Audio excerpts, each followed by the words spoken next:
So let's look at the first cluster. We have here the King of Swords, which is going to be automatically about mental processes, about it can also deal with, communication and arguments and things like that, because the king energy, it's always somebody who is prepared for battle. Okay, the way this person is depicted, it indicates to me there's some type of strategy, long-term planning that you are going to need to do, and it relates to projects. It relates to with the Ace of Wands. So let me just talk about this first, okay? So the King of Swords is an air sign. So this is an Aquarius, a Gemini, a Libra. This is the energy that they're bringing into the picture for you. You might have some type of new project starting with this air sign, or this air sign is going to give you some very, very good insights when it comes to your own personality, when it comes to the way that you approach. Aces is about passion. It's about the hot-headed energy within us. Okay, it deals with ambition as well. So in terms of like the practical front, this is basically thinking about laying down a game plan for your life when it comes to work, when it comes to career, when it comes to travel as well. Thinking about long term, what it is that you're hoping to achieve out in the world, and how you can bring that into the fold. So this is about executing some types of plan, bringing it from the mental plane into the physical plane, but doing so in a very strategic way. So you might encounter an air sign energy that is going to help you with your project. Overall, it's going to be very, very positive. A lot of you, for those of you who are dating and who are in an environment where you're brushing up against this air sign, and I don't know why I said brush up, because I do feel that there's a very, very strong sense of physical attraction coming through between you and an air sign. And it's coming in very strongly. Now, the thing about Virgos, I feel, as an earth sign in general, is that you don't like succumb to passion easily, and especially you don't feel, strong urges, desires, as much as, let's say, a fire sign. But I feel like this person, this air sign, is somebody who's very, very intelligent. And they're sweeping you off your feet mainly because they're very systematic. The way they think is very organized, very logical. They have a wealth of knowledge. They can give you very good advice as well. And I feel like you're starting to come to the point where you respect them. You respect their expertise, their intelligence. And there might be passion that is sparking off as a result of that, because you tend to be very picky with your partner, but this person has a lot to offer. On an intellectual level, they stimulate you intellectually, and as a result of it, I feel like it's just the beginning of passion happening with an air sign, okay? What's coming through as well on the work project? We do have here the Nine of Wands, and the Nine of Wands is a card about taking some time off from a conflict and fighting another day. It's linked up with the Six of Swords, so I feel like for a lot of you, there might have been a fire sign in your life that you're moving away from, okay? And fire signs are Sagittarius, Leo, and Aries. So there might have been a lot of conflict, a lot of battles had with this fire sign. And as a result of it, you might transition away from somebody who's less explosive, who's less, I would say less passionate. I don't like to say that, mainly because fire signs have a lot of passion, but I feel like it's too fast and it's too combative, and you want a little bit more peace, harmony, stability in your life. So you might be transitioning from a fire sign to an air sign. And fire sign, Sagittarius, Leo, Aries, transitioning to an air sign. The air signs are Aquarius, Gemini, and Libra. So I feel like there might be residual conflict with a fire sign. You're being on guard about this.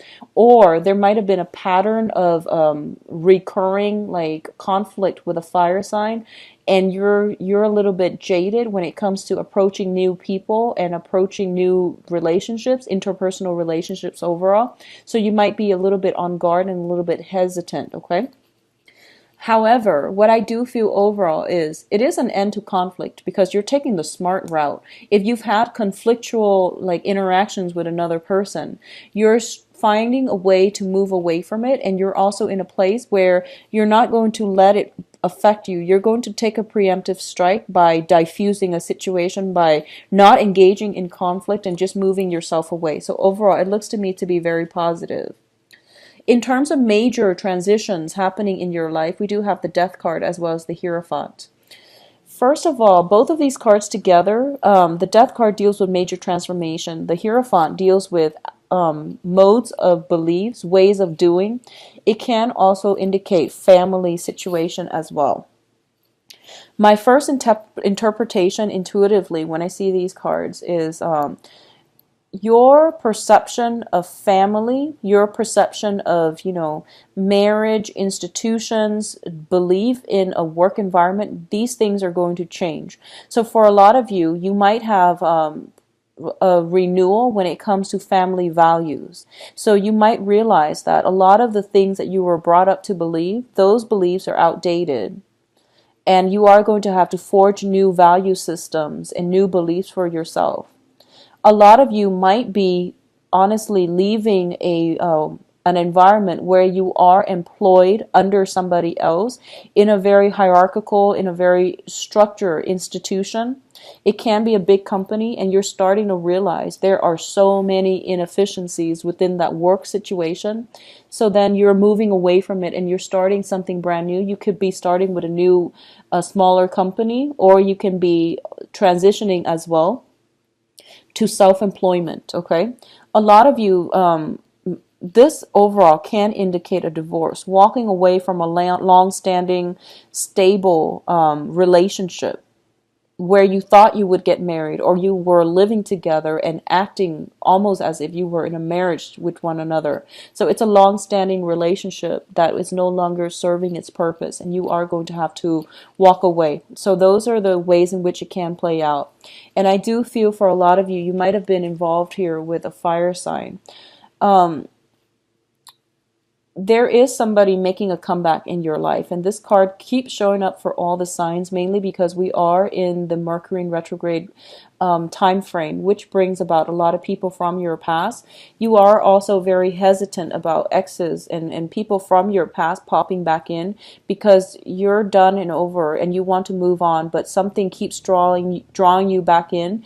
And I feel like if it's a fire sign, it might be somebody who's trying to re-engage you in conflict, and you don't want that type of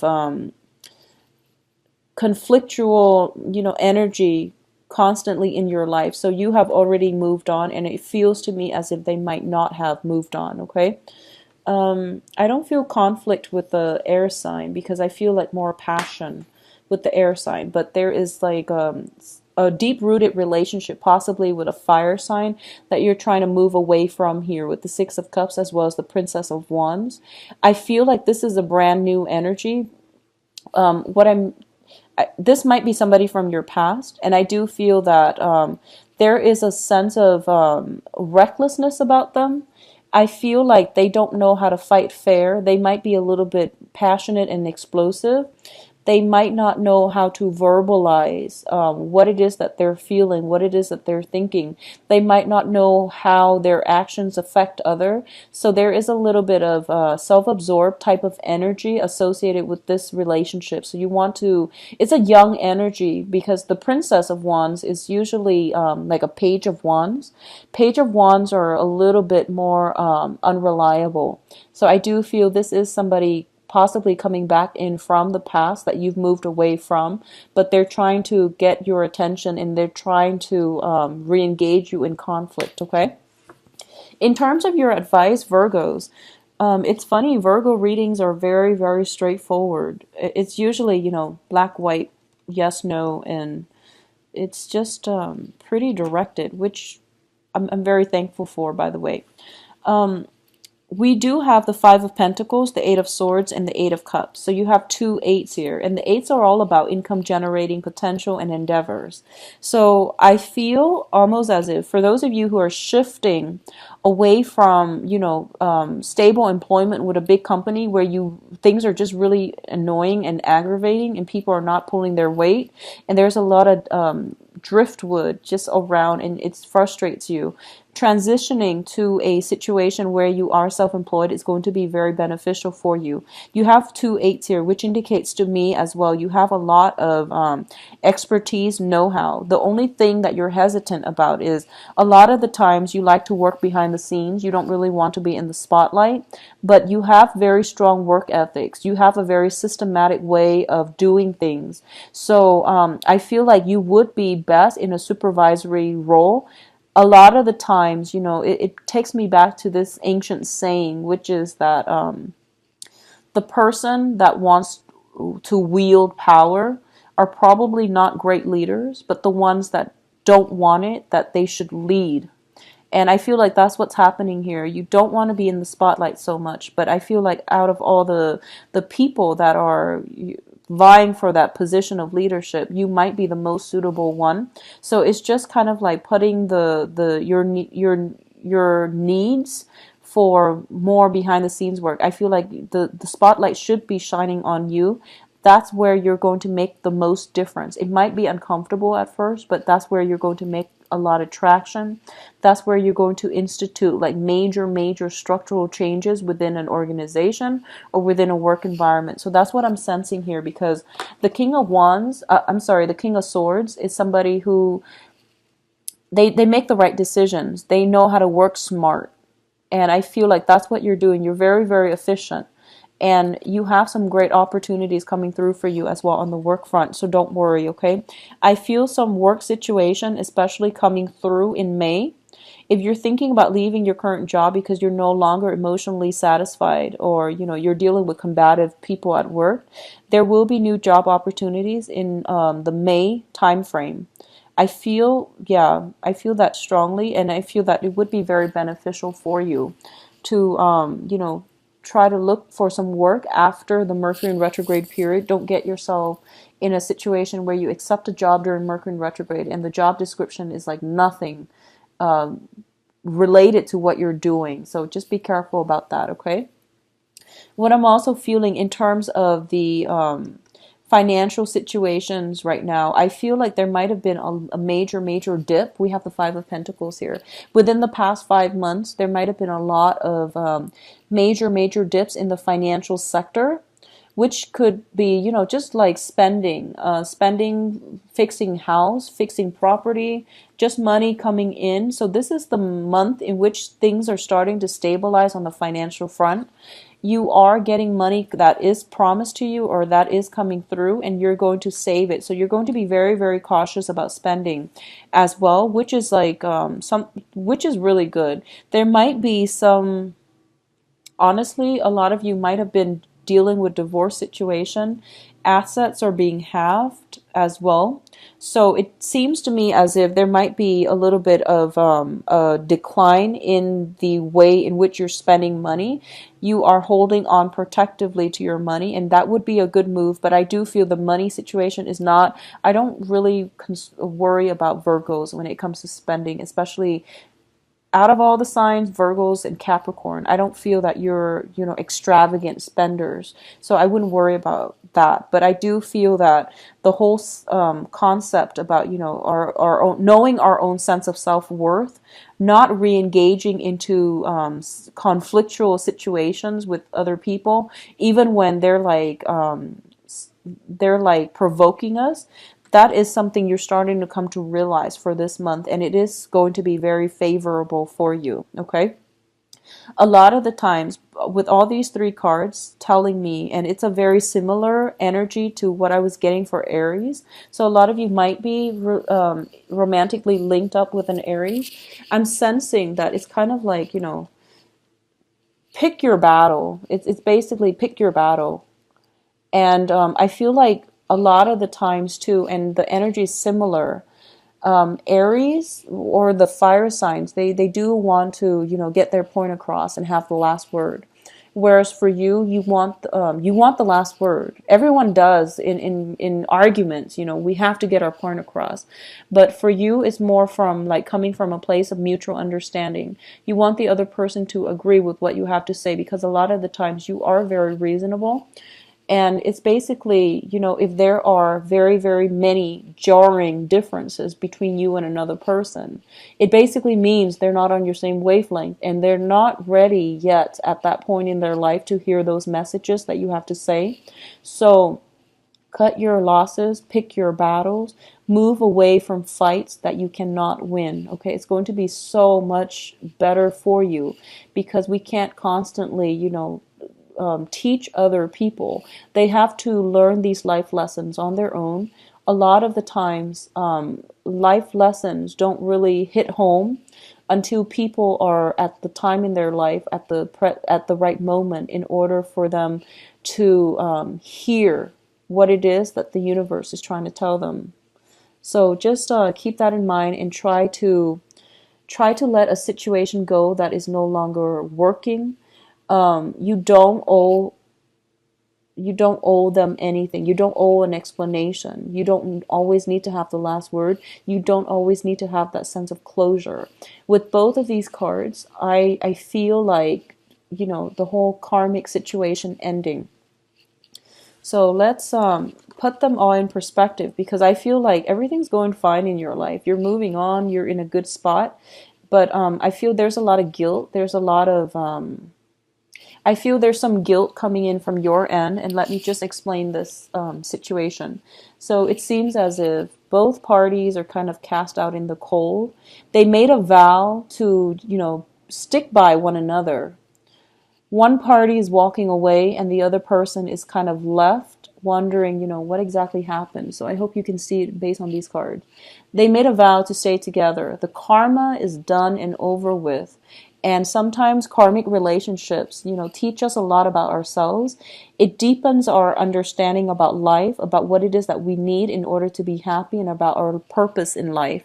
So a lot of the times you come together, learn important lessons from other people. A lot of times the relationship might be conflictual as well, because, we're all people, we're all very different. And the thing about, I feel like with Virgos is,